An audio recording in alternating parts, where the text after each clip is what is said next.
স্বামীর ব্যবসা বন্ধ, দেওরের আর্থিক সাহায্য নিতে গিয়ে পেলাম প্রেমের প্রস্তাব। ভাইয়ার কোম্পানি বন্ধ হবার পর আমি তোমাদের আর্থিক সাহায্য করছি। আজ অফিস থেকে ফিরে দেখি ভাইজা আবার মদ খেয়ে তোমাকে মারধর করেছে। তোমাকে হাসপাতালে নিয়ে যাওয়ার পথে গাড়িতে আমি চিৎকার করে বললাম, আমি আর সহ্য করতে পারছি না বুদি। আমি তোমাকে ভালোবাসি, শুধু দেওরের স্নেহ নয়, এক পুরুষের গভীর প্রেম। আমি ভাইয়ার সাথে সম্পর্ক ছিন্ন করব, তোমাকে ডিভোর্স নিতে সাহায্য করব, তারপর আমরা বিয়ে করব। তুমি আমার স্ত্রী হবে, আর কখনো কষ্ট পাবে না। রাজি আছো? আমার মাথা ফেটে যাচ্ছিল ব্যথায়, চোখে সবকিছু ঝাপসা দেখছিলাম। দেওর অনিরুদ্ধ আমাকে হাসপাতালে নিয়ে যাচ্ছিল। আমার স্বামী তার ব্যবসা বন্ধ হবার পর থেকে প্রতিদিন মদ খেয়ে আমাকে মারধর করত। আজও করেছে, এবার এতটাই মেরেছে যে আমার মাথা ফেটে রক্ত বেরিয়ে যাচ্ছিল। ভাইয়া পাগল হয়ে গেছে, অনিরুদ্ধ গাড়ি চালাতে চালাতে বলল। আমি যত টাকা দিই সব মদে উড়িয়ে দেয়, তারপর তোমাকে মারে গি। আমি কাঁদতে কাঁদতে বললাম, আমি আর পারছি না অনিরুদ্ধ। আমি ভেবেছি বাবার বাড়ি চলে যাব। হঠাৎ অনিরুদ্ধ গাড়ি রাস্তার পাশে রেখে থামিয়ে দিল। ব্রেকের ঝাঁকুনিতে আমি একটু সামনে ঝুঁকে পড়লাম। কেন যাবে? সে উত্তেজিত কণ্ঠে জিজ্ঞাসা করল। আমি আছি না তোমার জন্য? তারপর সে সেই কথাগুলো বলল, যা শুনে আমি হতবাক হয়ে গেলাম। দেওর আমাকে বিয়ে করতে চায়? এটা কি সম্ভব? অনিরুদ্ধ, এসব কি বলছ? আমি ব্যথা ভুলে একদৃষ্টে তার দিকে তাকালাম। তুমি আমার দেওর, আমার স্বামীর ভাই। আমি জানি বুদি। অনিরুদ্ধ আমার রক্তাক্ত মাথায় হাত বুলাল। কিন্তু আমি তোমাকে ভালোবাসি। আমি আর তোমার কষ্ট দেখতে পারছি না। গিয়ে এই গল্পটি সম্পূর্ণ শুনলে আপনাদের পানি অটোমেটিক বের হয়ে যাবে, সো যত দ্রুত সম্ভব হাতের কাছে টিস্যু নিয়ে বসে পড়ো। বিছানার চাদর যেন নষ্ট না হয় সেটা সম্পূর্ণ খেয়াল রাখার অনুরোধ জানিয়ে গল্পটি এখন শুরু করব। তার আগের সর্বশেষ অনুরোধ, দয়া করে এমন পানি বের করার গল্প নিয়মিত শুনতে আমাদের চ্যানেলটি সকলেই সাবস্ক্রাইব করুন। ধন্যবাদ। হ্যালো বন্ধুরা, আমার নাম সুমিতা মজুমদার। আমার বয়স ৪২ বছর। আমার স্বামীর নাম দেবাশিস মজুমদার, বয়স ৪৫ বছর।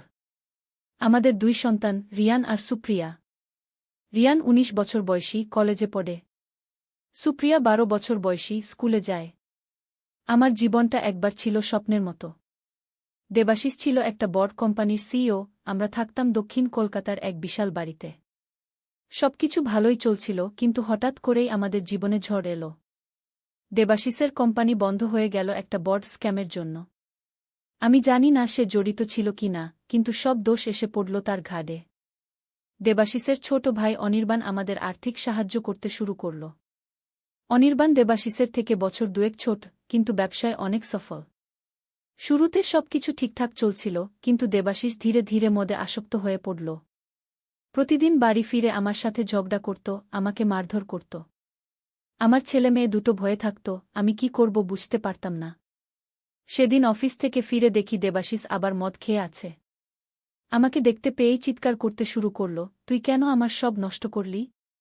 তোর কারণেই আমার সব হারালাম। আমি বললাম, কি বলছো তুমি? আমি কি করেছি? তোমার কোম্পানি বন্ধ হয়েছে, সেটা আমার দোষ কেন হবে? আমার কথা শেষ হবার আগেই সে আমাকে মেঝেতে ফেলে দিল, তারপর লাথি দিয়ে আমার মাথায় আঘাত করল। আমি চিৎকার করে উঠলাম। রিয়ান আর সুপ্রিয়া ছুটে এসে বাবাকে ধরে ফেলল, কিন্তু সে তাদেরকেও ধাক্কা দিয়ে ফেলে দিল। আমি কোনোমতে ফোন তুলে অনির্বাণকে কল করলাম। ৩০ মিনিটের মধ্যেই অনির্বাণ এসে হাজির। দেবাশিসকে শান্ত করে রুমে শুইয়ে দিল, তারপর আমাকে হাসপাতালে নিয়ে গেল। আমার মাথা ফেটে রক্ত বের হয়ে যাচ্ছিল। গাড়িতে বসে আমি ভাবছিলাম কি করব।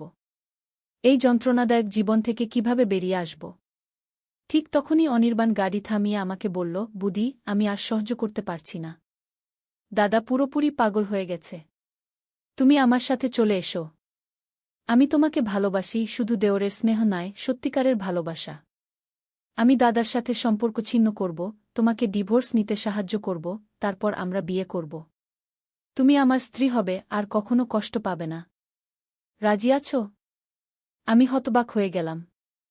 আমার দেওর আমাকে বিয়ে করতে চায়? আমার মাথা ঝিমঝিম করছিল, রক্ত এখনও গড়িয়ে পড়ছিল, কিন্তু অনির্বাণের কথাগুলো আমাকে ভাবিয়ে তুলল। অনির্বাণ, তুমি কি বলছ?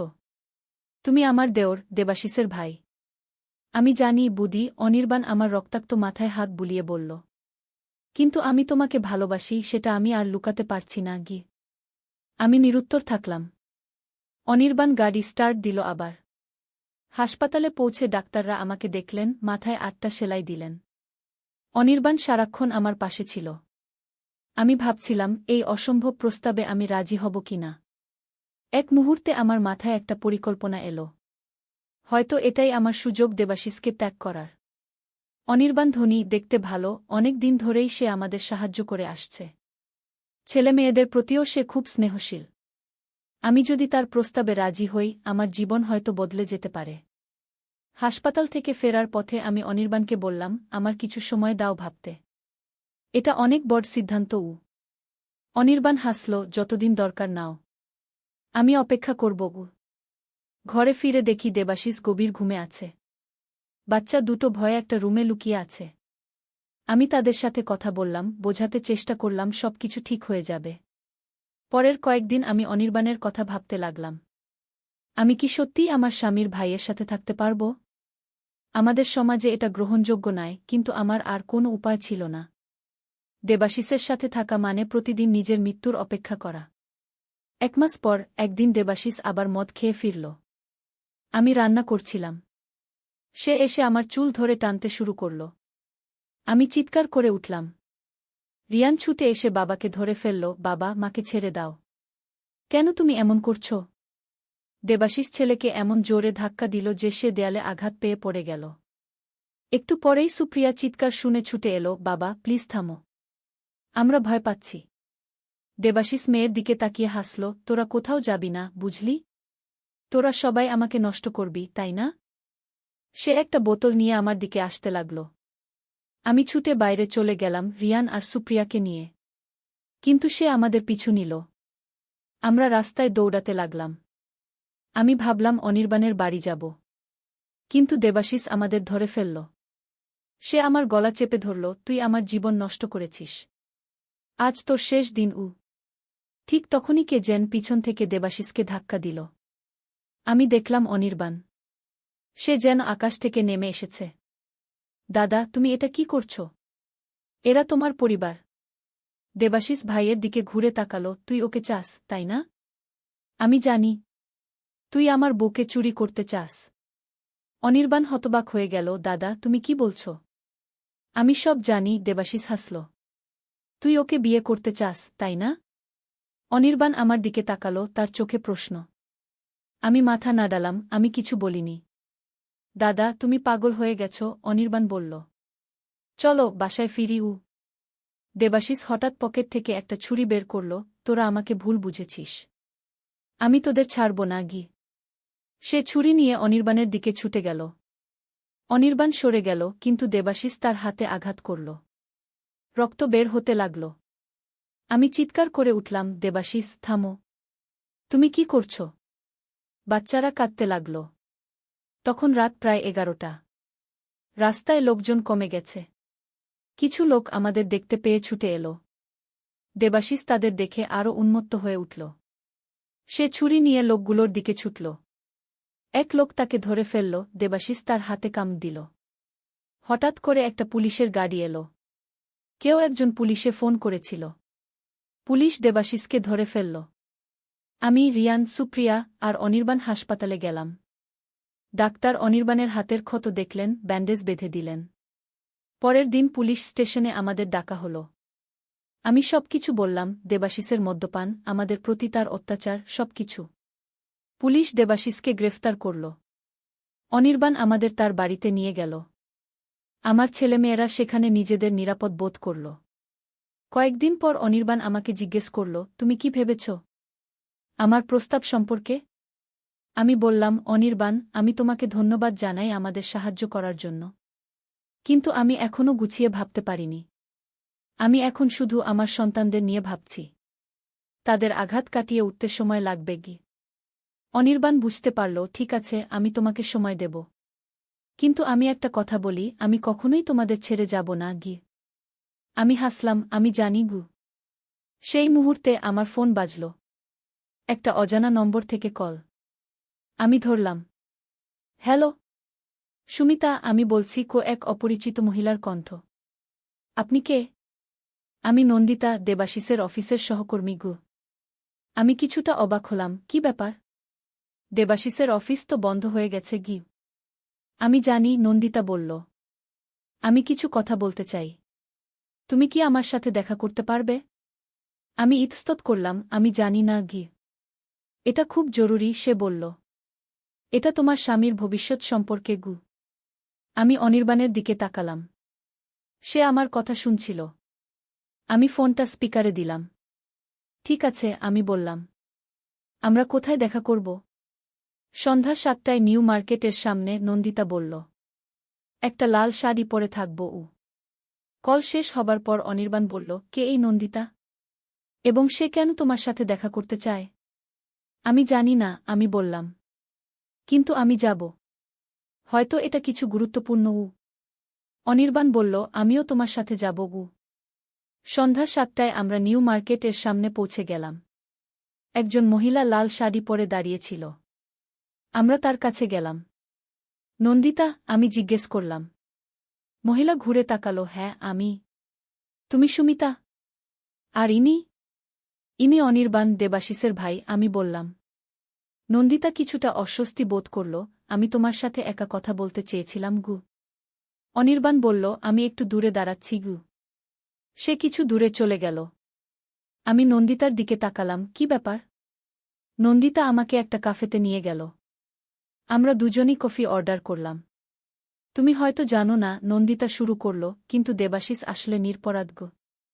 আমি হতবাক হয়ে গেলাম, কি বলছো তুমি? দেবাশিসের কোম্পানিতে যে স্ক্যাম হয়েছিল সেটা অনির্বাণের কাজ, নন্দিতা বলল। আমি বিশ্বাস করতে পারছিলাম না, অনির্বাণের? কিন্তু সে তো আলাদা ব্যবসা করে গি। হ্যাঁ, কিন্তু সে গোপনে দেবাশিসের কোম্পানির সাথে যুক্ত ছিল। নন্দিতা একটা ফাইল বের করল। এই দেখো গু। আমি ফাইলটা খুললাম। এতে অনেক ডকুমেন্ট ছিল, যেগুলো দেখাচ্ছিল অনির্বাণ দেবাশিসের কোম্পানি থেকে টাকা চুরি করেছিল। এগুলো কোথায় পেলে? আমি জিজ্ঞাসা করলাম। আমি দেবাশিসের সেক্রেটারি ছিলাম, নন্দিতা বলল। সে আমাকে বিশ্বাস করত। সব কাগজপত্র আমার হাতেই আসত। আমি একদিন দেখলাম অনির্বাণ কোম্পানির অ্যাকাউন্ট থেকে টাকা সরিয়ে নিচ্ছে। দেবাশিস জানত না গি। আমি হতবাক হয়ে গেলাম, এটা সত্যি হতে পারে না। অনির্বাণ আমাদের সাহায্য করছে গি। হ্যাঁ, কারণ সে চায় তোমাকে, নন্দিতা বলল। সে দেবাশিসকে সরাতে চায় যাতে তোমাকে পেতে পারে গি। আমি ফাইলটা আবার দেখলাম। এতে অনেক ইমেইল ছিল, যেখানে অনির্বাণ বিভিন্ন লোকের সাথে যোগাযোগ করেছে টাকা সরানোর জন্য। আমি বিশ্বাস করতে পারছি না, আমি বললাম। আমি জানি এটা কঠিন, নন্দিতা বলল। কিন্তু সত্যি। দেবাশিস জানত না কে টাকা চুরি করছে। যখন সে জানতে পারল, তখন অনেক দেরি হয়ে গেছে। সব দোষ এসে পড়ল তার ঘাড়ে। সে মদ্যপান শুরু করল, কারণ সে অনির্বাণকে ফাঁসাতে পারছিল না গি। আমি চিন্তা করতে লাগলাম। এটা কি সত্যি হতে পারে? অনির্বাণ কি এতটাই নিচু হতে পারে? কিন্তু কেন নন্দিতা মিথ্যা বলবে? আমি তোমাকে একটা ভিডিও দেখাতে চাই, নন্দিতা তার ফোন বের করল। সে একটা ভিডিও চালাল। এতে দেখা যাচ্ছিল অনির্বাণ এক লোকের সাথে কথা বলছে। আমি দাদাকে ফাঁসাতে চাই, অনির্বাণ বলছে। তার কোম্পানি আমার চাই। আর তার বউও আমার চাই উ। লোকটি জিজ্ঞাসা করছে, কিন্তু কিভাবে? আমি ইতিমধ্যেই কিছু টাকা সরিয়ে নিয়েছি, অনির্বাণ বলছে। আমি এমনভাবে ট্রেস রাখব যে সব দোষ দাদার ঘাড়ে পড়বে। সে জেলে যাবে আর আমি সব পাব উ। আমি ভিডিওটা দেখে স্তব্ধ হয়ে গেলাম। এটা সত্যি হতে পারে না। আমি বিশ্বাস করতে পারছিলাম না। এই ভিডিওটা কোথায় তোলা হয়েছে? আমি জিজ্ঞাসা করলাম। অনির্বাণের অফিসে, নন্দিতা বলল। আমার এক বন্ধু সেখানে কাজ করে। সে এটা রেকর্ড করেছে গু। আমি কফিটা শেষ করলাম। আমার মাথা ঘুরছিল। কাকে বিশ্বাস করব? আমি জানতাম দেবাশিস মারধর করেছে, কিন্তু এর পেছনে হয়তো কারণ ছিল। হয়তো সে জানত অনির্বাণই তার শত্রু। আমি নন্দিতাকে ধন্যবাদ জানালাম। আমি এগুলো নিয়ে যেতে পারি? অবশ্যই, নন্দিতা বলল। আমি চাই সত্য বেরিয়ে আসুক গ। আমি ফাইল আর ফ্ল্যাশ ড্রাইভটা নিয়ে কাফে থেকে বেরিয়ে এলাম। অনির্বাণ অপেক্ষা করছিল। কি হলো? সে জিজ্ঞাসা করল। কি বলল সে? আমি একটা মিথ্যা কথা বললাম, কিছু না, শুধু জানতে চাইছিল আমি কেমন আছি উ। আমি ফাইলটা আমার ব্যাগে লুকিয়ে রাখলাম। আমি অনির্বাণকে এখন সন্দেহ করতে শুরু করেছি। আমি জানতে চাইলাম সত্যিই কি অনির্বাণ দোষী নাকি এটা আরেকটা ষড়যন্ত্র। বাড়ি ফিরে আমি রাতে যখন সবাই ঘুমিয়ে পড়ল ফাইলটা আরেকবার খুলে দেখলাম। এটাতে অনেক ডকুমেন্ট ছিল, সবই অনির্বাণের বিরুদ্ধে প্রমাণ। আমি ভিডিওটাও আবার দেখলাম। এটা সত্যি মনে হচ্ছিল। পরের দিন সকালে আমি সিদ্ধান্ত নিলাম পুলিশের কাছে যাব। আমি রিয়ান আর সুপ্রিয়াকে বললাম আমি কিছু কাজে বাইরে যাচ্ছি। অনির্বাণ অফিসে ছিল। আমি পুলিশ স্টেশনে গেলাম, কিন্তু শেষ মুহূর্তে আমার মনে হলো আমি কি ঠিক করছি? অনির্বাণ যদি নিরপরাধ হয়, এটা যদি কোনো ষড়যন্ত্র হয়। আমি আরও তথ্য সংগ্রহ করার সিদ্ধান্ত নিলাম।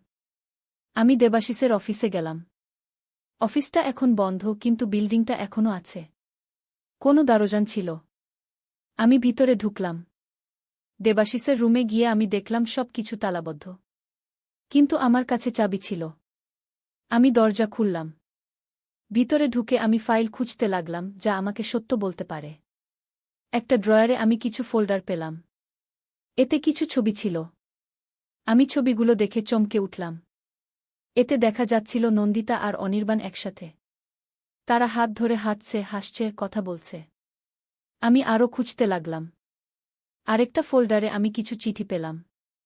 এগুলো ছিল নন্দিতা আর অনির্বাণের মধ্যে লেখা। চিঠিগুলোতে তারা দেবাশিসকে ফাঁসানোর পরিকল্পনা করছে। আমাদের দেবাশিসকে সরাতে হবে, অনির্বাণ লিখেছে। তারপর আমরা একসাথে থাকতে পারব।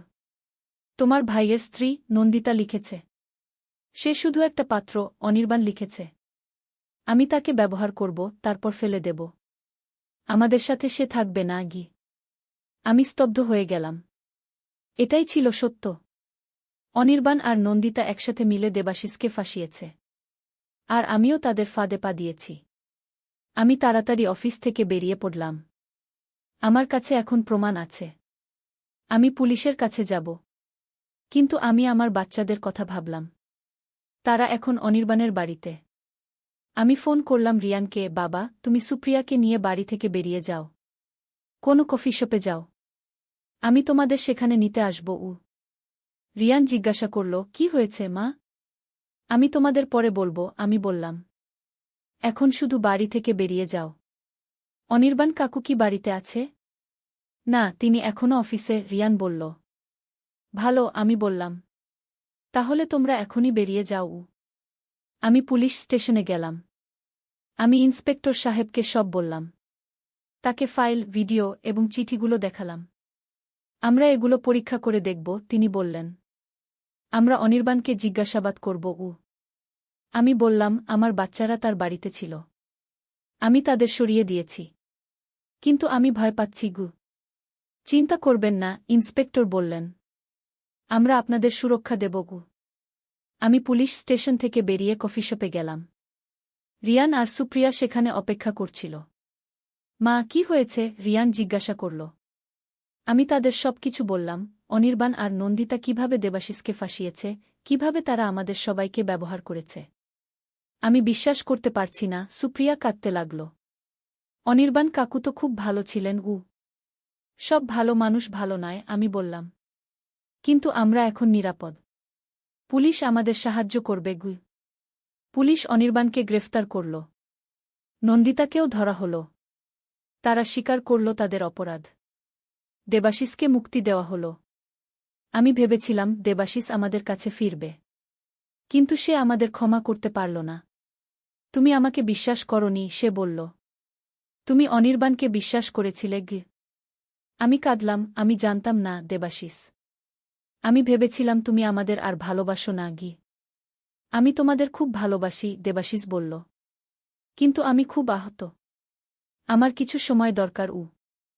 দেবাশিস চলে গেল তার বাবার বাড়িতে। সে বলল সে ফিরে আসবে, কিন্তু তার আগে সে নিজেকে সারাতে চায়। আমি বাচ্চাদের নিয়ে আমাদের আগের বাড়িতে ফিরে গেলাম। সবকিছু বদলে গেছে। কিন্তু আমরা এখন জানি সত্য কি। 6 মাস পর একদিন দরজায় নক হল। আমি খুলে দেখলাম দেবাশিস। আমি ফিরে এসেছি, সে বলল। আমি ঠিক আছি এখন। আমি আর মদ খাই না। আমি আবার ব্যবসা শুরু করেছি, একটা ছোট কোম্পানি। কেমন চলছে? আমি জিজ্ঞাসা করলাম। ভালো, সে হাসল। আমি এবার সব কিছু ঠিকঠাক করব। রিয়ান আর সুপ্রিয়া ছুটে এসে বাবাকে জড়িয়ে ধরল। আমি দেখলাম দেবাশিসের চোখে আনন্দের অশ্রু। আমি তোমাদের কাছে ফিরে আসতে চাই, সে বলল। কিন্তু আমি জানি না তোমরা আমাকে ক্ষমা করতে পারবে কি না। আমরা তোমাকে ক্ষমা করেছি, আমি বললাম। আমাদের ভালোবাসা কখনো যায়নি। দেবাশিস আমাদের আবার পরিবার হিসেবে গড়ে তুলল। আমরা নতুন করে শুরু করলাম। অনির্বাণ আর নন্দিতা জেলে আছে, কিন্তু আমরা তাদের কথা ভাবি না। আমরা শুধু আমাদের সুখী পরিবারের কথা ভাবি। একদিন দেবাশিস আমাকে জিজ্ঞাসা করল, তুমি কি কখনো অনির্বাণের সাথে যেতে চেয়েছিলে? আমি সত্যি কথা বললাম, একবার ভেবেছিলাম। আমি খুব হতাশ ছিলাম। আমি ভেবেছিলাম তুমি আমাদের ভালোবাসো না। আমি খুব দুঃখিত, দেবাশিস বলল। আমি কখনো তোমাদের ছাড়ার কথা ভাবিনি। আমি শুধু খুব আহত ছিলাম। আমি জানতাম অনির্বাণ আমাকে ধোঁকা দিয়েছে, কিন্তু আমি প্রমাণ করতে পারিনি। এখন সবকিছু ঠিক আছে, আমি তার হাত ধরলাম। আমরা একসাথে আছি, এটাই সবচেয়ে বড় কথা। দেবাশিস আমাকে জড়িয়ে ধরল। আমরা জানি আমাদের পরিবার অনেক কঠিন সময় পার করেছে, কিন্তু আমাদের ভালোবাসা আমাদের একসাথে রেখেছে। এটা এক অদ্ভুত রহস্যময় যাত্রা ছিল।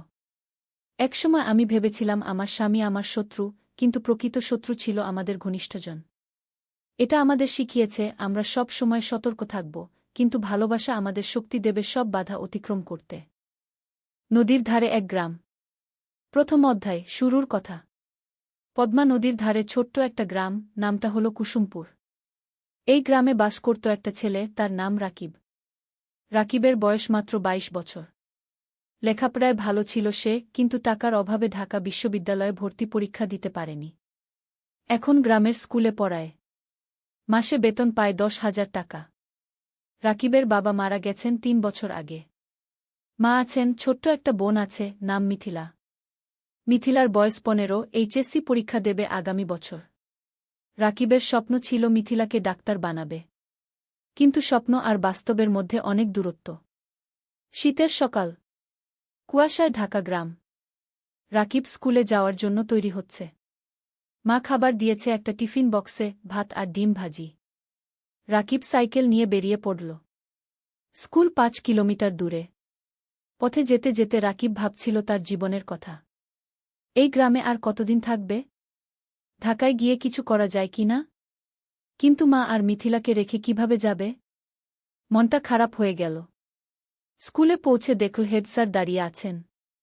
হেড স্যার মানিক স্যার, বয়স ৫০-এর কাছাকাছি। ভালো মানুষ। রাকিবকে অনেক স্নেহ করেন। রাকিব, একটু আমার রুমে এসো, মানিক স্যার বললেন। রাকিব রুমে ঢুকল। মানিক স্যার বললেন, তুমি তো জানো আমাদের স্কুলের অবস্থা ভালো না। সরকারি অনুদান কমে গেছে।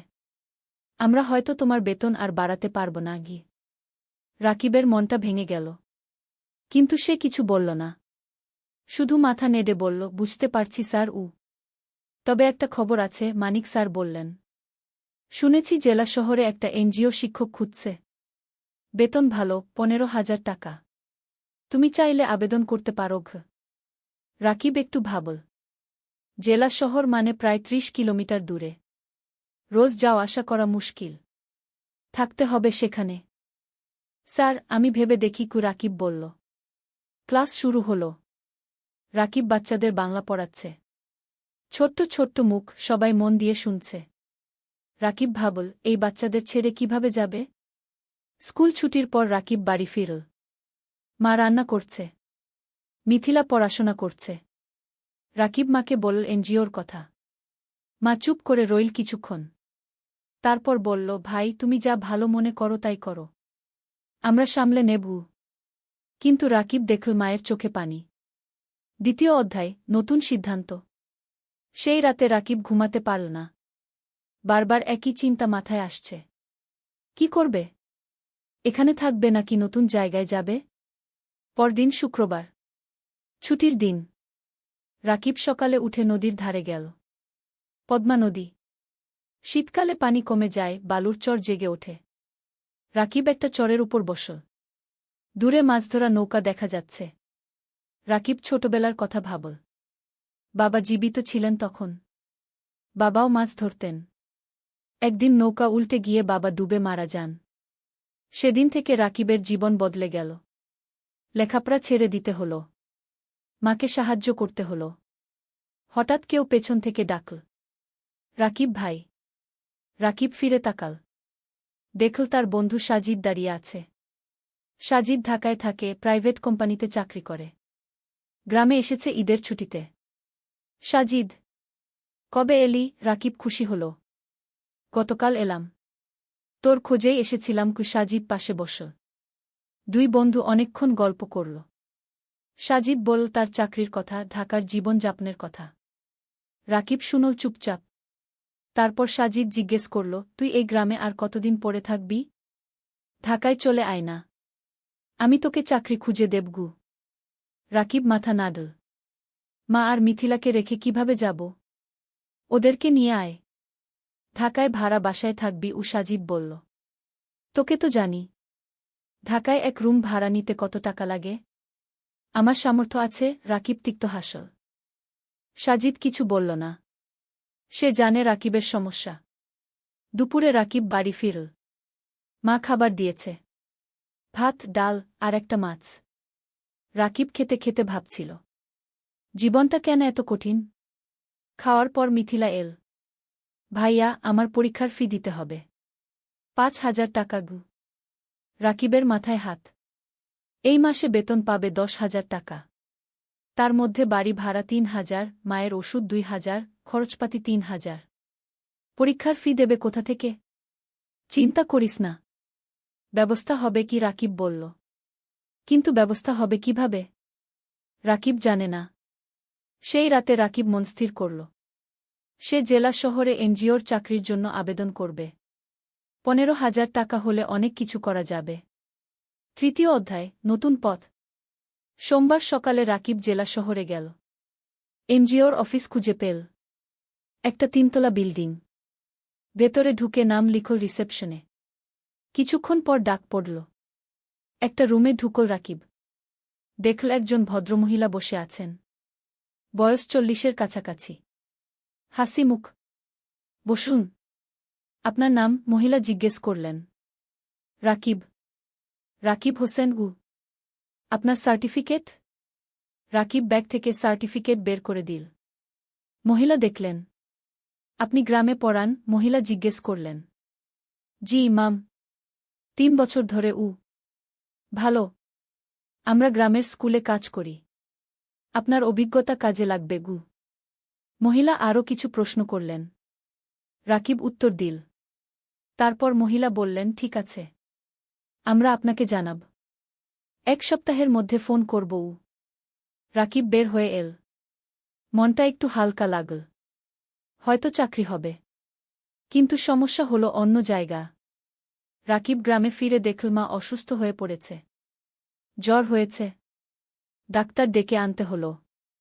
ডাক্তার ওষুধ লিখে দিল। ওষুধের দাম 1,000 টাকা। রাকিবের পকেটে 5 টাকা ছিল। বাকি 5 টাকা ধার করতে হল পাশের বাড়ির কাকার কাছে।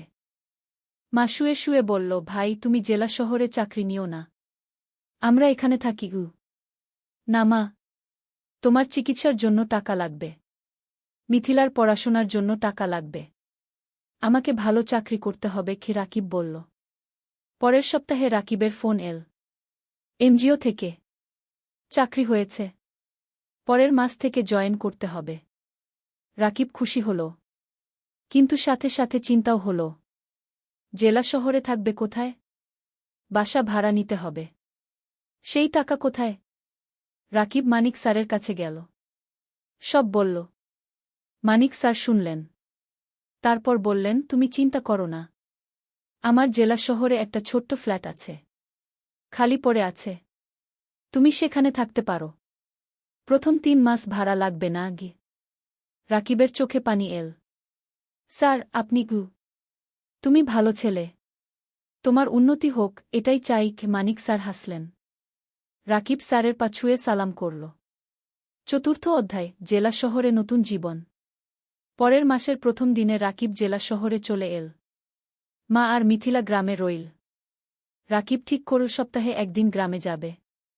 মানিক স্যারের ফ্ল্যাট ছোট্ট কিন্তু পরিষ্কার। একটা রুম, একটা রান্নাঘর, একটা বাথরুম।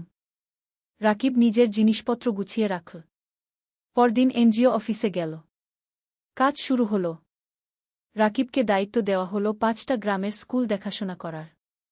সপ্তাহে 3 দিন স্কুলে যেতে হবে, বাকি দিন অফিসে। প্রথম দিন রাকিব একটা গ্রামে গেল। স্কুলটা খুবই খারাপ অবস্থায়। ছাদ দিয়ে পানি পড়ে, বেঞ্চ ভাঙা, শিক্ষক মাত্র 2 জন, ছাত্রছাত্রী প্রায় 150। রাকিব শিক্ষকদের সাথে কথা বলল। তারা বলল অনেক সমস্যার কথা। বেতন কম, সরকারি সাহায্য নেই, অনেক বাচ্চা স্কুল ছেড়ে দিয়েছে। রাকিব বুঝল এখানে অনেক কাজ করার আছে। সে মনস্থির করে ভালোভাবে কাজ করবে। সন্ধ্যায় রাকিব ফ্ল্যাটে ফিরল। একা একা রান্না করল, ভাত আর ডিম ভাজি। খেয়ে শুয়ে পড়ল। মায়ের কথা মনে পড়ল, মিথিলার কথা মনে পড়ল। রাকিব মাকে ফোন করল। মা, কেমন আছো? ভালো আছি। তুমি খেয়েছ? মা জিজ্ঞেস করল। হ্যাঁ মা। তুমি ওষুধ খেয়েছ তো? খেয়েছি। মিথিলা পড়াশোনা করছে। তুমি চিন্তা করো না আগে। ফোন রেখে রাকিব ঘুমিয়ে পড়ল। দিন যাচ্ছে। রাকিব কাজে মন দিচ্ছে।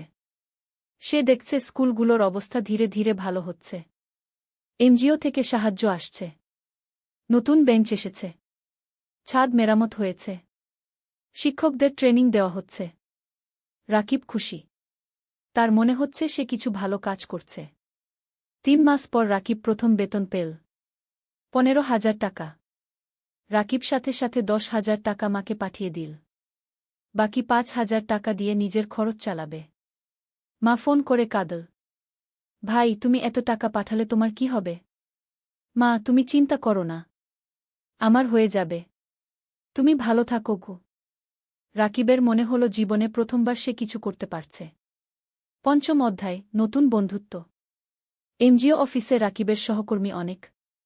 তার মধ্যে একজন মেয়ে আছে, নাম তানিয়া। তানিয়া ঢাকা থেকে এসেছে। লেখাপড়া করেছে ঢাকা বিশ্ববিদ্যালয়ে। খুব মেধাবী। কিন্তু গ্রামের মানুষের জন্য কাজ করতে চায়। তাই এনজিওতে জয়েন করেছে। তানিয়া আর রাকিব প্রায় একসাথে মাঠে কাজ করে। স্কুলে যায়। শিক্ষকদের সাথে কথা বলে। বাচ্চাদের পড়ায়। ধীরে ধীরে তানিয়া আর রাকিবের মধ্যে বন্ধুত্ব হল। তানিয়া রাকিবকে অনেক কিছু শেখায়। কিভাবে প্রজেক্ট প্ল্যান করতে হয়, কিভাবে রিপোর্ট লিখতে হয়, কিভাবে মানুষের সাথে কথা বলতে হয়। রাকিব তানিয়াকে শেখায় গ্রামের জীবন সম্পর্কে, গ্রামের মানুষের সমস্যা সম্পর্কে, কিভাবে তাদের সাহায্য করা যায়। একদিন তানিয়া রাকিবকে জিজ্ঞেস করল, তুমি কি বিয়ে করেছ? রাকিব হেসে বলল, না, বিয়ের কথা ভাবার সময় নেই। এখন পরিবারের দায়িত্ব আছে গু। তোমার পরিবার কেমন? তানিয়া জিজ্ঞেস করল। রাকিব তার মা আর মিথিলার কথা বলল। বাবার মৃত্যুর কথা বলল। কিভাবে সে সংসার চালাচ্ছে সেই কথা বলল। তানিয়া শুনল চুপচাপ। তারপর বলল, তুমি খুব সাহসী। রাকিব কিছু বলল না, শুধু হাসল। সময় যাচ্ছে। রাকিবের কাজ ভালো হচ্ছে। এনজিও থেকে তাকে প্রশংসা করা হচ্ছে। বেতনও বাড়ল। এখন 17,000 টাকা পায়। রাকিব সপ্তাহে একদিন গ্রামে যায়। মাকে দেখে আসে। মিথিলার পড়াশোনা দেখে দেয়। মিথিলা এখন কলেজে পড়ছে। সে ডাক্তার হতে চায়। একদিন মা রাকিবকে বলল, ভাই, তোর বিয়ের কথা ভাবা উচিত কি? রাকিব হাসল। মা, এখনো সময় আছে। আগে মিথিলাকে প্রতিষ্ঠিত করি কি। কিন্তু তোর বয়স হয়ে যাচ্ছে। আমি চিন্তায় থাকি কি, মা বলল। তুমি চিন্তা করো না মা, সব ঠিক হবে। 6ষ্ঠ অধ্যায়, প্রেম আর স্বপ্ন। 1 বছর পার হয়ে গেল। রাকিব এখন এনজিওতে প্রজেক্ট কোঅর্ডিনেটর। বেতন 20,000 টাকা। সে এখন একটা ভাড়া বাসায় থাকে। মাসে ভাড়া 5,000 টাকা। তবু মাকে প্রতি মাসে 12,000 টাকা পাঠায়। মিথিলা খুব ভালো ফলাফল করেছে। সে মেডিকেল কলেজে ভর্তি হতে চায়। কিন্তু ভর্তি পরীক্ষার জন্য কোচিং করতে হবে। কোচিং ফি অনেক। রাকিব চিন্তায় পড়ল। কোথা থেকে টাকা আসবে? তানিয়া বুঝতে পারল রাকিবের সমস্যা। একদিন সে বলল, রাকিব, তুমি কিছু চিন্তিত মনে হচ্ছে কি? রাকিব মিথিলার কথা বলল। তানিয়া বলল, আমি আমার এক বন্ধুকে জানি। সে ঢাকায় মেডিকেল কোচিং সেন্টার চালা। আমি তাকে বলবো। হয়তো কম ফিতে তোমার বোনকে ভর্তি করে নেবে গি। রাকিব অবাক হল। তুমি এত সাহায্য করছো কেন? তানিয়া চুপ করে রইল কিছুক্ষণ। তারপর বলল, কারণ তুমি ভালো মানুষ গ। রাকিব কিছু বলল না। কিন্তু মনের ভেতর একটা অনুভূতি হল। পরের সপ্তাহে তানিয়া তার বন্ধুর সাথে রাকিবের কথা হল। বন্ধু রাজি হল মিথিলাকে অর্ধেক ফিতে ভর্তি করতে। রাকিব খুশিতে আত্মহারা। সে তানিয়াকে ধন্যবাদ দিল বারবার। তানিয়া হেসে বলল, ধন্যবাদ না, একটা ট্রিট দাও।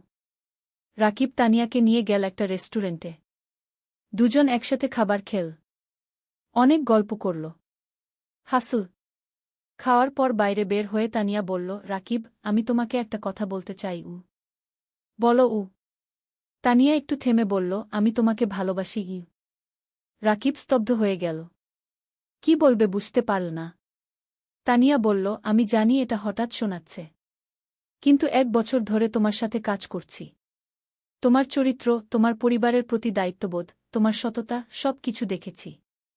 তুমি আমার মনে জায়গা করে নিয়েছ। রাকিব কিছুক্ষণ চুপ করে রইল। তারপর বলল, তানিয়া, আমি জানি না কি বলবো। তুমি ঢাকার মেয়ে, উচ্চশিক্ষিত। আমি একজন সাধারণ গ্রামের ছেলে।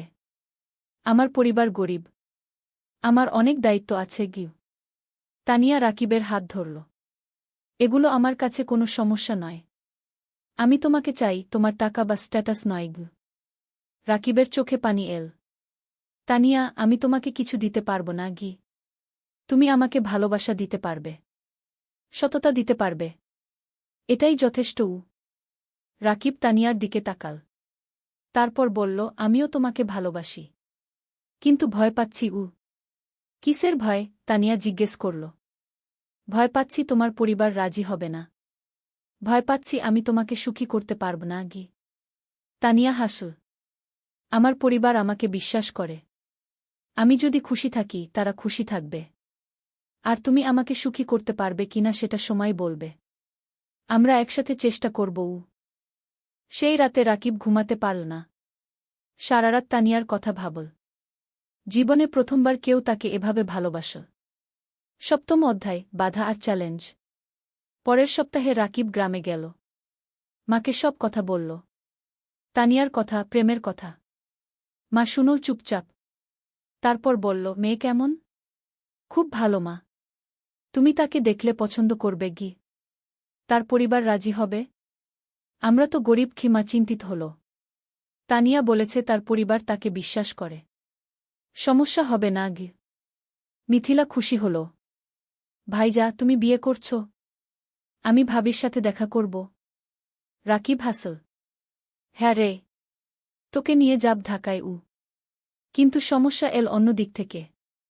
তানিয়া তার বাবা মাকে রাকিবের কথা বলল। প্রথমে তারা খুশি হল। কিন্তু যখন জানো রাকিব একজন এনজিও কর্মী, বেতন মাত্র 20,000 টাকা, তখন তারা আপত্তি করল। তানিয়ার বাবা বললেন, তানিয়া, তুমি ঢাকা বিশ্ববিদ্যালয় থেকে পাস করেছ।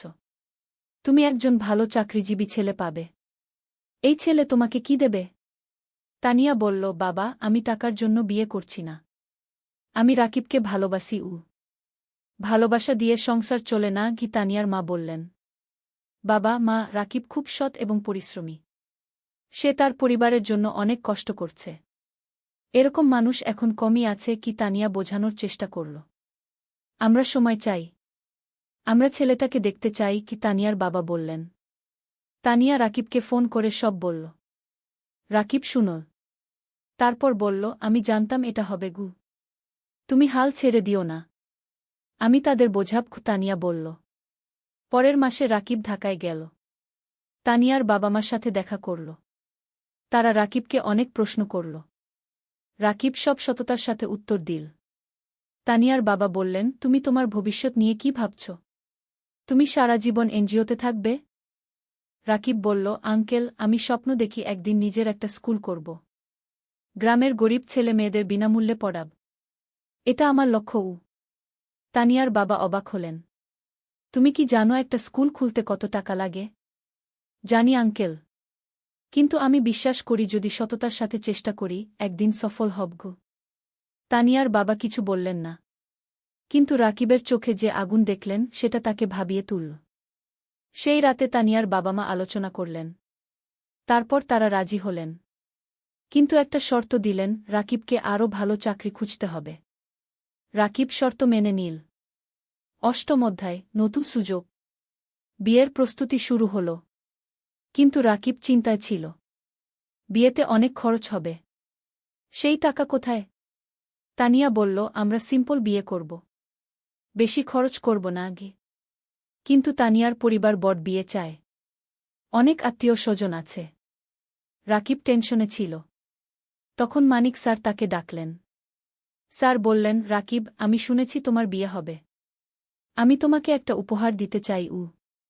স্যার একটা খাম দিলেন। খামে ছিল 50,000 টাকা। রাকিবের চোখ বড় হয়ে গেল। স্যার, এটা আমি নিতে পারব না আগে। এটা উপহার। তুমি আমার ছাত্রের মতো। তুমি অবশ্যই নেবে। স্যার জোর করলেন। রাকিব স্যারকে জড়িয়ে ধরল। স্যার, আপনি আমার জন্য অনেক কিছু করেছেন। তুমি ভালো থাকো। এটাই চাই। এদিকে রাকিবের ভাগ্য ঘুরতে শুরু করল। একদিন এনজিওর ডিরেক্টর রাকিবকে ডাকলেন। বললেন, রাকিব, তোমার কাজ আমরা খুব পছন্দ করেছি। আমরা একটা নতুন প্রজেক্ট শুরু করছি। তুমি প্রজেক্ট ম্যানেজার হবে। বেতন হবে 35,000 টাকা। রাকিব বিশ্বাস করতে পারল না। 35,000 টাকা!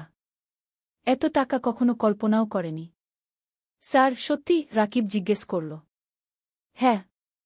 তুমি যোগ্য। তুমি পারবে কি? ডিরেক্টর বললেন।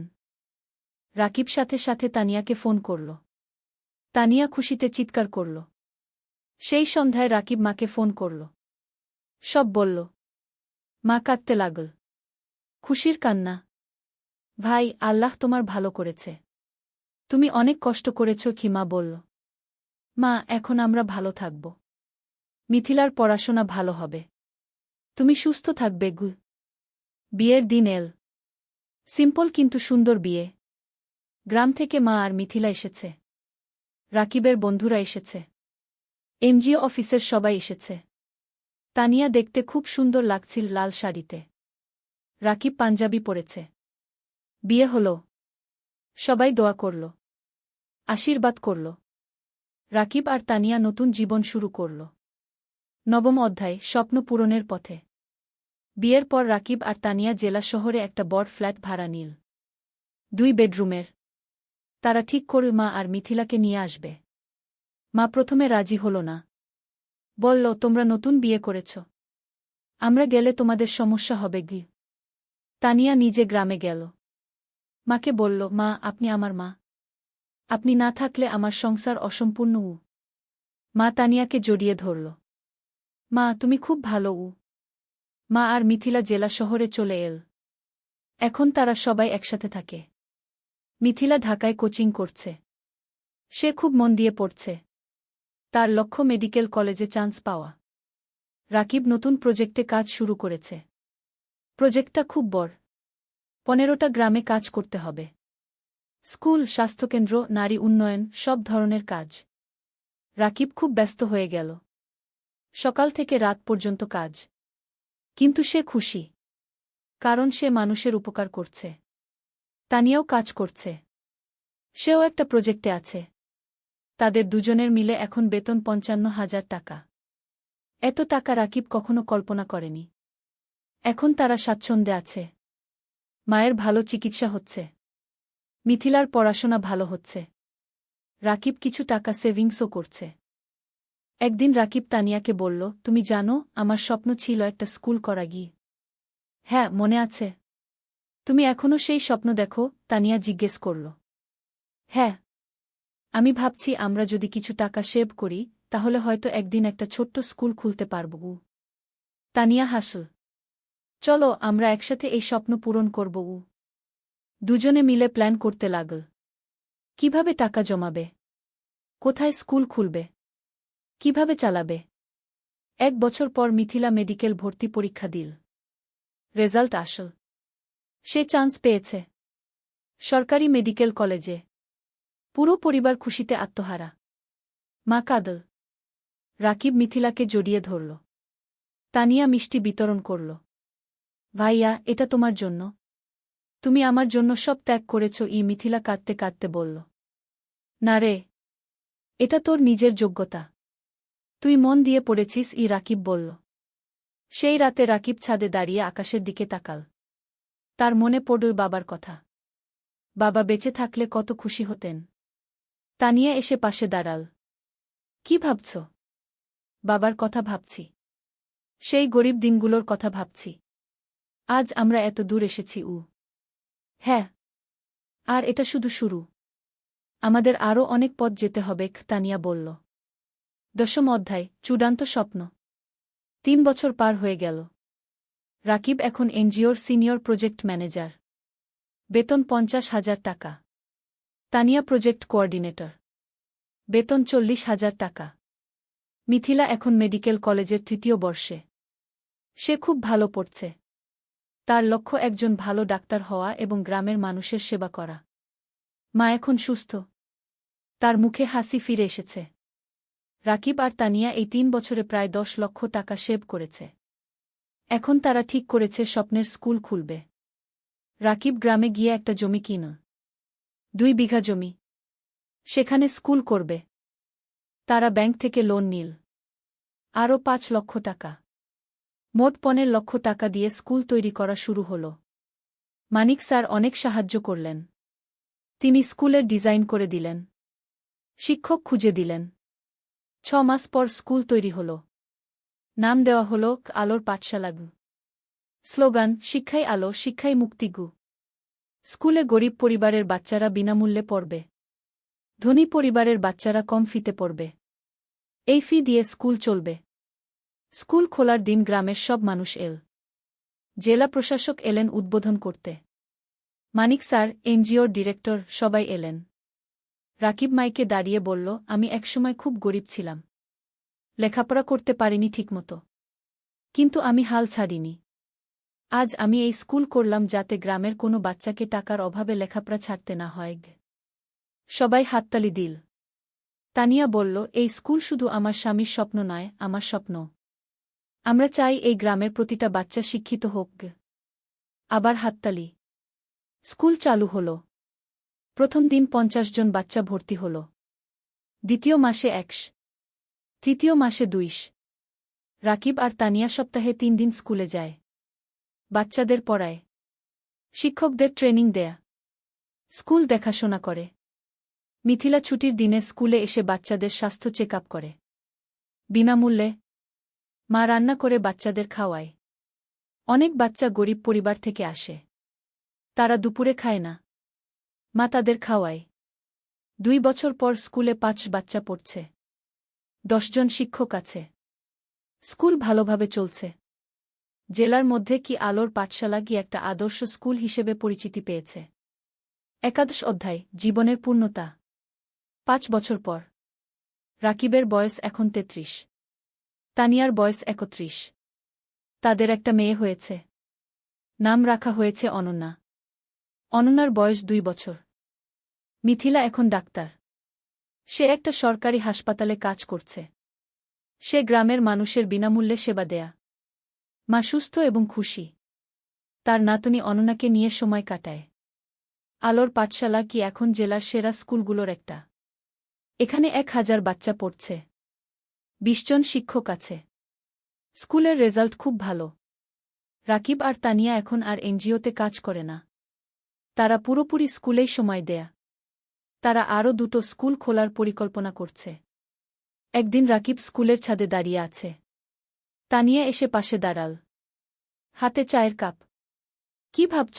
তানিয়া জিজ্ঞেস করল। ভাবছি আমাদের যাত্রার কথা। 8 বছর আগে আমি একজন গরিব স্কুল শিক্ষক ছিলাম। আজ আমার নিজের স্কুল আছে। 1000 বাচ্চা পড়ছে। হ্যাঁ, আমরা অনেক দূর এসেছি। কিন্তু আরও অনেক পথ বাকি। তানিয়া বলল। জানো, কখনো কখনো মনে হয় স্বপ্ন দেখা ভালো। স্বপ্ন মানুষকে বাঁচিয়ে রাখে। আমি স্বপ্ন দেখেছিলাম বলে আজ এখানে এসেছি। তানিয়া রাকিবের হাত ধরল। আর আমি তোমাকে বিশ্বাস করেছিলাম বলে তোমার স্বপ্ন আমার স্বপ্ন হয়ে গেল। দুজন চুপচাপ দাঁড়িয়ে রইল। নিচে বাচ্চারা খেলছে। তাদের হাসির শব্দ শোনা যাচ্ছে। রাকিব বলল, জানো তানিয়া, আমার এখন মনে হয় জীবনের সবচেয়ে বড় সফলতা হলো মানুষের মুখে হাসি ফোটানো। টাকা, প্রতিষ্ঠা, সব তুচ্ছ যখন দেখি একটা গরিব বাচ্চা আমাদের স্কুলে পড়ে ভালো রেজাল্ট করছে। তানিয়া মাথা নাড়ল। একদম ঠিক। তুমি জানো গত সপ্তাহে সেই রহিম নামের ছেলেটা এসেছিল, যে 3 বছর আগে আমাদের স্কুলে ভর্তি হয়েছিল? হ্যাঁ, মনে আছে। তার বাবা রিকশা চালায়। সে ক্লাসে ফার্স্ট হয়েছে। তার বাবা এসে আমার পা ছুঁয়ে কাঁদছিল। বলছিল, আপনারা না থাকলে আমার ছেলে লেখাপড়া শিখতে পারত না। রাকিবের চোখ ভিজে গেল। এই মুহূর্তগুলোর জন্যই আমরা কাজ করি। হঠাৎ অনন্যা দৌড়ে এল। বাবা, বাবা, দেখো আমি কি এঁকেছি। রাকিব মেয়েকে কোলে তুলে নিল। অনন্যা একটা ছবি দেখাল। একটা স্কুল, সামনে অনেক বাচ্চা। এটা কি? রাকিব জিজ্ঞেস করল। এটা আমাদের স্কুল। দাদু বলেছে তুমি এই স্কুল বানিয়েছ। অনন্যা বলল। রাকিব মেয়ের কপালে চুমু খেল। হ্যাঁ রে, একদিন তুইও বড় হয়ে ভালো কিছু করবি। আমি ডাক্তার হব, মাসির মতো। তারপর গরিব মানুষদের দেখব। অনন্যা বলল। তানিয়া হাসল। দেখছ, আমাদের পরবর্তী প্রজন্ম স্বপ্ন দেখছে। দ্বাদশ অধ্যায়, নতুন চ্যালেঞ্জ। কিন্তু জীবন কখনো সোজা পথে চলে না। একদিন রাকিব খবর পেল স্কুলের জমি নিয়ে সমস্যা হয়েছে। একজন স্থানীয় রাজনীতিবিদ দাবি করছে জমিটা তার। রাকিব চিন্তায় পড়ে গেল। সে আইনজীবীর সাথে দেখা করল। আইনজীবী বলল, কাগজপত্র দেখাও। রাকিব সব কাগজ দেখাল। আইনজীবী দেখে বলল, তোমার কাগজ ঠিক আছে, কিন্তু ওই লোক ক্ষমতাবান। সে ঝামেলা করবে। তাহলে কি করব? রাকিব জিজ্ঞেস করল। কোর্টে কেস করতে হবে। সময় লাগবে, টাকাও লাগবে। রাকিব বাড়ি ফিরে তানিয়াকে সব বলল। তানিয়া শুনল। তারপর বলল, আমরা লড়ব। আমরা সত্যের পক্ষে আছি। কেস শুরু হল। প্রতি সপ্তাহে কোর্টে যেতে হচ্ছে। আইনজীবীর ফি দিতে হচ্ছে। টাকা খরচ হচ্ছে অনেক। কিন্তু রাকিব হাল ছাড়ল না। সে জানে সে ন্যায়ের পক্ষে। এই সময় গ্রামের মানুষ রাকিবের পাশে দাঁড়াল। তারা একটা কমিটি করল। সবাই মিলে টাকা তুলো রাকিবকে সাহায্য করার জন্য। একদিন গ্রামের চেয়ারম্যান রাকিবের কাছে এসে বলল, রাকিব, তুমি আমাদের গ্রামের গর্ব। তুমি আমাদের বাচ্চাদের শিক্ষিত করছ। আমরা তোমাকে একা ছাড়ব না। রাকিব কান্নায় ভেঙে পড়ল। আপনারা আমার পরিবার। মানিক স্যারও সাহায্য করলেন। তিনি জেলা প্রশাসকের সাথে কথা বলল। প্রশাসক বিষয়টা দেখলেন। 6 মাস পর কোর্ট রায় দিল রাকিবের পক্ষে। জমি রাকিবেরই। সেই দিন স্কুলে উৎসব হল। সবাই খুশি। বাচ্চারা নাচল, গাইল। রাকিব মাইকে বলল, আজ আমরা জিতেছি। কিন্তু এটা শুধু আমার জয় নয়, এটা আমাদের সবার জয়। সত্যের জয়। ত্রয়োদশ অধ্যায়, সম্প্রসারণ। কেস জেতার পর রাকিবের আত্মবিশ্বাস বেড়ে গেল। সে ঠিক করল আরও একটা স্কুল খুলবে, পাশের জেলায়। তানিয়া রাজি হল। তারা আবার সেভিংস শুরু করল। এই সময় একটা বড় সুখবর এল। একটা আন্তর্জাতিক এনজিও তাদের স্কুলের কথা শুনেছে। তারা সাহায্য করতে চায়। এনজিওর একজন প্রতিনিধি এল আলোর পাঠশালাগু দেখতে। সে সব দেখল। শিক্ষকদের সাথে কথা বলল, বাচ্চাদের সাথে কথা বলল। তারপর সে রাকিবকে বলল, আমরা আপনার কাজে মুগ্ধ। আমরা আপনাকে 10 লক্ষ টাকা গ্রান্ট দিতে চাই নতুন স্কুলের জন্য। রাকিব বিশ্বাস করতে পারল না। 10 লক্ষ টাকা? সত্যি? রাকিব জিজ্ঞেস করল। হ্যাঁ। আপনি একটা প্রস্তাব লিখে পাঠান, আমরা অনুমোদন করব। রাকিব আর তানিয়া রাত দিন পরিশ্রম করে প্রস্তাব লিখল, পাঠিয়ে দিল। 1 মাস পর অনুমোদন এল। 10 লক্ষ টাকা। রাকিব পাশের জেলায় জমি কিনা। নতুন স্কুল তৈরি শুরু হল। এবার আরও বড় স্কুল, আরও ভালো সুবিধা। মিথিলা বলল, ভাইজা, নতুন স্কুলে একটা হেলথ ক্লিনিক বানাও। আমি সপ্তাহে একদিন এসে বাচ্চাদের দেখব। চমৎকার আইডিয়া, রাকিব বলল। নতুন স্কুলে একটা হেলথ ক্লিনিকও তৈরি হল। মিথিলা আর তার দুজন সহকর্মী ডাক্তার সেখানে বিনামূল্যে সেবা দেয়া। নতুন স্কুলের নাম দেওয়া হল আলোর পাঠশালা, দুগ। এখানেও গরিব বাচ্চারা বিনামূল্যে পড়ে। 1 বছরে দ্বিতীয় স্কুলেও 5 বাচ্চা ভর্তি হল। রাকিবের স্বপ্ন আরও বড় হল। সে ভাবল জেলার প্রতিটা গ্রামে একটা করে স্কুল করবে। 14 অধ্যায়, পুরস্কার। 3 বছর পর রাকিব এখন 40 বছরের। তার 5টা আলোর পাঠশালাগু আছে। 5টা জেলায় প্রায় 3000 বাচ্চা পড়ছে। 2 শিক্ষক কাজ করছে। একদিন রাকিব একটা ফোন পেল। ঢাকা থেকে, শিক্ষা মন্ত্রণালয় থেকে। আপনি রাকিব হোসেন? ফোনে একজন জিজ্ঞেস করল। জিউ, আপনাকে জানাতে পেরে আনন্দিত যে আপনার নাম জাতীয় শিক্ষা পুরস্কারের জন্য নির্বাচিত হয়েছে। আপনি গ্রামীণ শিক্ষায় অসামান্য অবদান রেখেছেন গু। রাকিব স্তব্ধ হয়ে গেল। জাতীয় পুরস্কার? সত্যি? রাকিব জিজ্ঞেস করল। হ্যাঁ, আগামী মাসে ঢাকায় অনুষ্ঠান হবে। মাননীয় প্রধানমন্ত্রী পুরস্কার দেবেন গু। রাকিব ফোন রেখে তানিয়াকে জড়িয়ে ধরল। তান, আমরা জাতীয় পুরস্কার পেয়েছি। তানিয়া কাঁদতে লাগল। খুশির কান্না। তুমি পেরেছ। তুমি সত্যিই পেরেছ। মা খবর শুনে কাঁদল। ভাই, তোর বাবা বেঁচে থাকলে কত খুশি হতো উ। মিথিলা বলল, ভাইজা, তুমি আমার হিরো গো। অনন্যা, এখন 7 বছর, বলল, বাবা, তুমি সবচেয়ে ভালো বাবা। পুরস্কারের দিন, ঢাকা, বঙ্গভবন। রাকিব স্যুট পরেছে। তানিয়া শাড়ি পরেছে। মা, মিথিলা, অনন্যা সবাই গেছে। মানিক স্যারও গেছে। তিনি রাকিবকে বললেন, আমি গর্বিত তোমার শিক্ষক ছিলাম গো। অনুষ্ঠানে অনেক মানুষ। রাকিবের নাম ডাকা হল। সে মঞ্চে উঠল। প্রধানমন্ত্রী তাকে পুরস্কার দিলেন। একটা ক্রেস্ট, একটা সার্টিফিকেট আর 5 লক্ষ টাকা।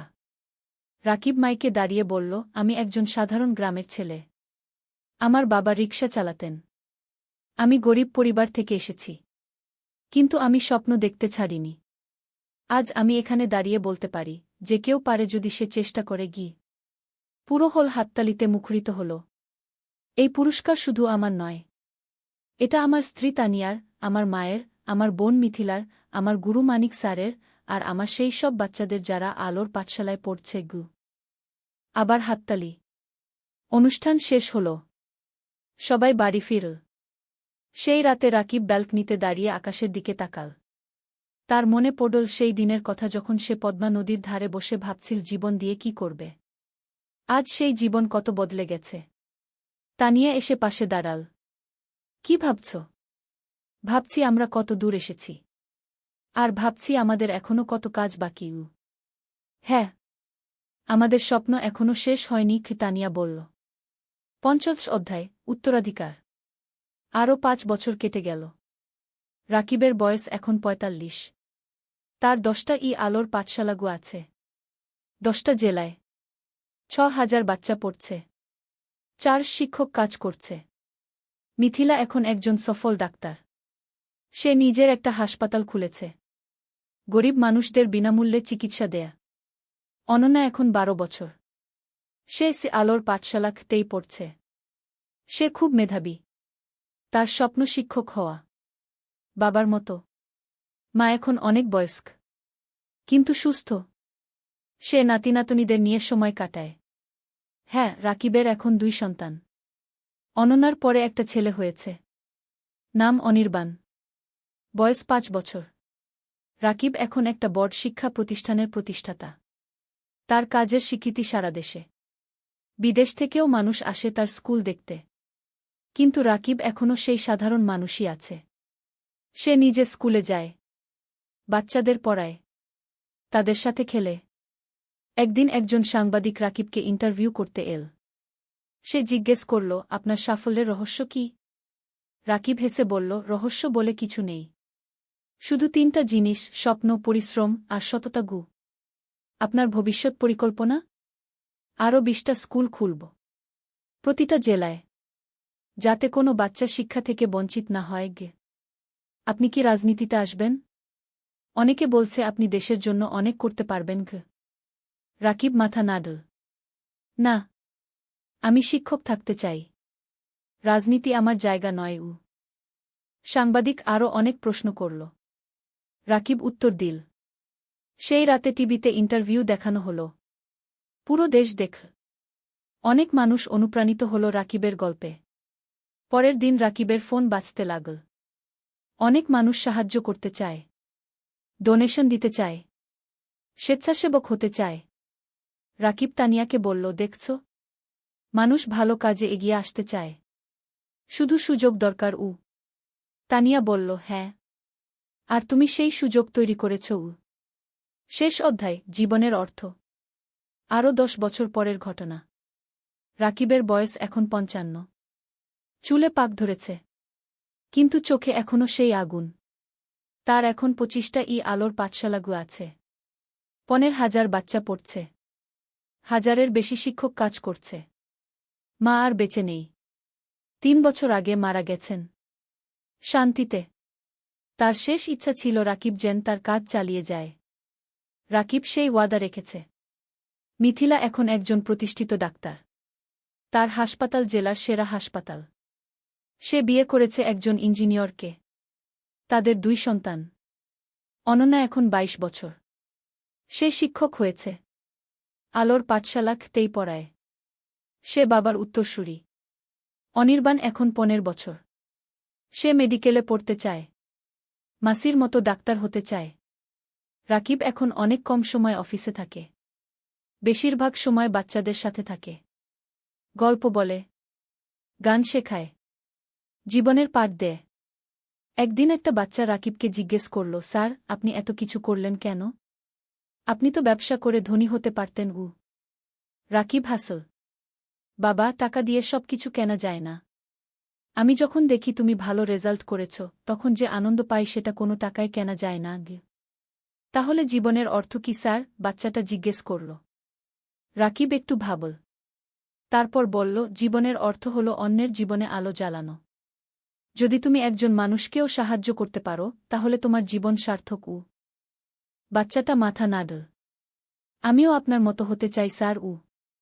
রাকিব বাচ্চাটার মাথায় হাত বুলিয়ে দিল। তুমি আমার চেয়ে আরও ভালো হবে। সেই সন্ধ্যায় রাকিব আর তানিয়া তাদের বাড়ির ছাদে বসে আছে। সূর্য অস্ত যাচ্ছে, আকাশ লাল কুমলা রঙে রাঙানো। তানিয়া বলল, তুমি জানো, যখন প্রথম তোমাকে দেখেছিলাম তখন জানতাম না তুমি এত দূর যাবে। রাকিব হাসল। আমিও জানতাম না, কিন্তু তোমাকে পেয়েছিলাম বলে সম্ভব হয়েছে। না, তুমি পেরেছ তোমার ইচ্ছাশক্তি আর কঠোর পরিশ্রমের কারণে। আমি শুধু সাথে ছিলাম। তুমি শুধু সাথে ছিলে না, তুমি আমার শক্তি ছিলে, আমার অনুপ্রেরণা ছিলে। দুজন চুপচাপ বসে রইল। নিচে কি আলোর পাঠশালা দেখা যাচ্ছে, বাচ্চারা খেলছে। রাকিব বলল, জানো তানিয়া, আমি এখন শান্তিতে আছি। আমার মনে হয় আমি আমার জীবন দিয়ে কিছু অর্থবহ করতে পেরেছি। তুমি পেরেছ, তুমি হাজারো জীবন বদলে দিয়েছ। তানিয়া বলল। হঠাৎ অনন্যা এল। বাবা, মা, খাবার তৈরি। রাকিব উঠে দাঁড়াল। চলো। 3 জন একসাথে নিচে নামল। পরিবার একসাথে বসে খাবার খেল, হাসল, গল্প করল। রাতে শোয়ার আগে রাকিব জানালার পাশে দাঁড়িয়ে বাইরে তাকাল। দূরে তারা জ্বলছে। রাকিব মনে মনে ভাবল, জীবন একটা যাত্রা, কখনো কঠিন, কখনো সহজ। কিন্তু যদি তুমি স্বপ্ন দেখো, যদি তুমি পরিশ্রম করো, যদি তুমি সৎ থাকো, তাহলে তুমি অবশ্যই সফল হবে। আর সবচেয়ে বড় সফলতা হলো যখন তুমি অন্যের জীবনে আলো জ্বালাতে পারো। রাকিব হাসল। তারপর বিছানায় শুয়ে পড়ল। গভীর ঘুমে তলিয়ে গেল। শান্তির ঘুম, পরিতৃপ্তির ঘুম। কারণ সে জানে তার জীবন সার্থক হয়েছে, তার স্বপ্ন পূরণ হয়েছে। আর এটাই জীবনের সবচেয়ে বড় পাওয়া।